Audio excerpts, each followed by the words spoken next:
नमस्कार। कहानी कमल में आपका स्वागत है। आज सुनिए वरिष्ठ और महान कहानीकार अरुण अलबेला जी की कहानी। आप दिल्ली प्रेस की लगभग सभी पत्र पत्रिकाओं में लगातार प्रकाशित होते रहे हैं। कई पुरस्कार और सम्मान आपके नाम है। वैसे अलबेला जी अब हमारे बीच नहीं हैं, पर किसी भी कलमकार या कलाकार का अंत नहीं होता। वो अपनी कृतियों के द्वारा सदा ही जीवित रहते हैं। तो आइए अलबेला जी को याद करते हुए उनकी कलम से निकली इस कहानी का आनंद लेते हैं। कहानी पसंद आए तो लाइक करें, चैनल को सब्सक्राइब करना बिल्कुल ना भूलें। तो शुरू करते हैं बेहतरीन कहानी जिसका शीर्षक है पहाड़ के नीचे। सालखन ने दुर्गी को ललचाई दृष्टि से देखा। उसे बड़ी बड़ी आंखों से घूरते देख मुस्कुराया। उसकी ओर से दिखाई गई गंभीरता से भी नहीं घबराया। वह 4-5 दिनों से उसे देखकर मुस्कुराने और खींचने का प्रयत्न कर रहा है। उसे पूरी आशा थी कि वह उसे खींच ही लेगा। पहले भी ऐसा करके वह कई आदिवासी रेजाओं को खींच चुका था, यानी उनकी गरीबी का लाभ उठाकर यौन शोषण कर चुका था। वह जानता था आदिवासी ने गरीब होती हैं, पेट भरने के लिए जी तोड़ मेहनत मजदूरी करती हैं, माथे पर ईंट बालू ढोती है, थकान मिटाने के लिए हड़िया दारू पीती है, संध्या बेला घर लौटते वक्त मधुर गीत गाती है, किंतु लालच में फंसकर स्वयं को किसी के आगोश में सौंप देती है। धोखा खाने के बाद भी चुप्पी साध लेती हैं। शोषण करने वाले सालखन जैसे उड़नछू लोग चंद रुपए देते हैं, हड़िया पिलाते हैं, फिल्म ले जाते हैं, झाड़ियों में मजा लूटते हैं और इसमें ठेकेदार को भी शामिल करते हैं। सालखन ठेकेदारी में काम करता था। ठेकेदार ने उसे कारखाने में सिविल वर्क के लिए भेजा था। उसी की नज़र दुर्गी पर पड़ी थी। वह चाहने लगा था कि वह उससे बात करनी शुरू कर दे, मजाक करे, खींचे, 10-20 देकर अपनी हवस मिटाए।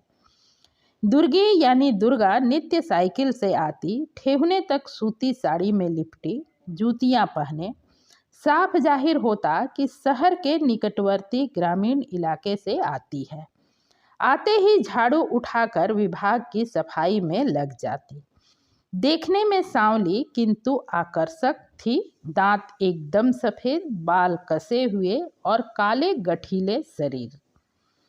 सालखन ने हमदर्दी जताई। झाड़ू लगाते कमर दुखती है ना, कुछ हंसी मजाक ही कर लिया कर, मन हल्का हो जाएगा। फैक्ट्री में चुप्पी साधे रहने से समय नहीं कटता। तू मेरा हीतू है क्या? दुर्गा झुंझलाकर झाड़ू रखकर घूरने लगी। तू चाहेगी तो हीतू भी बन जाऊंगा। भाग जाएगा, समझा? दुर्गी का गुस्सा बढ़ा। भागने नहीं आया? अच्छा देखूंगी। सालखन समझ गया, पटाने के लिए जोर लगाना होगा। एक दिन पूछ बैठा, दोपहर की छुट्टी में कहाँ आराम करती है? किसी झाड़ी की छाया में चलना, एकांत में बातें करेंगे, एक दूसरे को जानेंगे। पहले बता कि तू कारखाने का अस्थाई कर्मचारी है क्या? नहीं, ठेकेदारी में हूँ, पर 100 रुपए रोज कमाता हूँ। सालखन ने अपना झूठा भाव दिखाना चाहा। दुर्गी नाक भौं सिकोड़ कर बोली, कमाई बताकर खींचना चाहता है? सालखन हैरान हुआ। जमाने की चोट से दुर्गी सावधान लगी। सालखन तब और हैरान हुआ जब दुर्गी ने कहा, तू तो औरतों को खींचने में माहिर नहीं लगता। सालखन हड़बड़ा कर बोला, क्यों? 5-5 को खींच चुका हूँ। कंठ तक हड़िया पिलाई, साड़ी ब्लाउज देकर फिल्म ले गया, पर कोई अस्थाई तौर से मेरी नहीं हो सकी। तू होने की सोच तो ठेकेदार से कहकर अधिक रुपयों की नौकरी दिला दूंगा, दोनों मजे से रहेंगे। दुर्गी उपेक्षित भाव से हंसी। जान गई तुझे। तेरी बीबी नहीं है क्या घर पर? नहीं, अकेला हूँ, ठाठ से रहता हूँ। सालखन ने झूठ का सहारा लिया।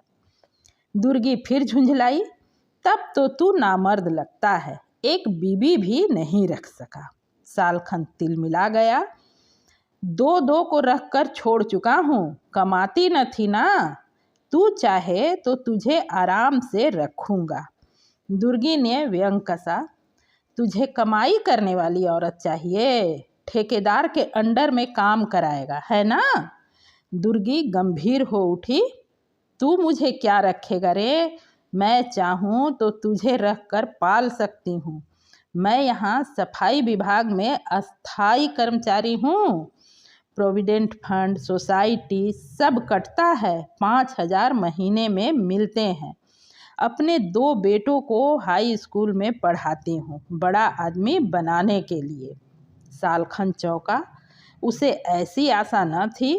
आश्चर्य से पूछा, क्या तू विवाहित है? तेरे बेटे भी हैं? बड़ी कम उम्र की लगती है। 33 वर्ष की हूँ। और तेरा मर्द? वो हड़िया दारू पी पी कर मर गया, तेरी तरह दूसरी औरतों के पीछे अपने को गलाता रहा, मुझ पर 2 बच्चे लाद गया। अच्छा हुआ कि उसके मरने के बाद मुझे उसी सेवा के बदले यहाँ नौकरी लग गई। बड़ी कंपनी है, सफाई विभाग में ही है तो क्या हुआ? मैं दूसरी शादी करके किसी दारूबाज का शिकार नहीं बनी। बेटों को सही बनाने में लगी हूँ। गलत काम नहीं करना चाहती, किसी भी लालच में आकर नहीं। तू भी तो मेरे पीछे अपनी हवस मिटाने के लिए ही पड़ा है ना? सालखन झेप उठा, उसे लगा वह ऊंट की तरह पहाड़ के नीचे आ गया है। बहुत छोटा है उसके सामने, उम्र, अनुभव, नौकरी से भी। अब तू भागेगा? दुर्गी हंस पड़ी। सालखन की घिघी बंध गई। क्षमा करना, तुम तो पहाड़ सी ऊंची हो, मैं तो बहुत छोटा हूँ, तो भाग यहाँ से। सालखन भाग चला। भला वह टिक भी कैसे सकता था पहाड़ के नीचे। समाप्त। कहानी पसंद आई हो तो लाइक करें, कमेंट करें, चैनल को सब्सक्राइब करना बिल्कुल ना भूलें। पूरी कहानी सुनने के लिए दिल से धन्यवाद।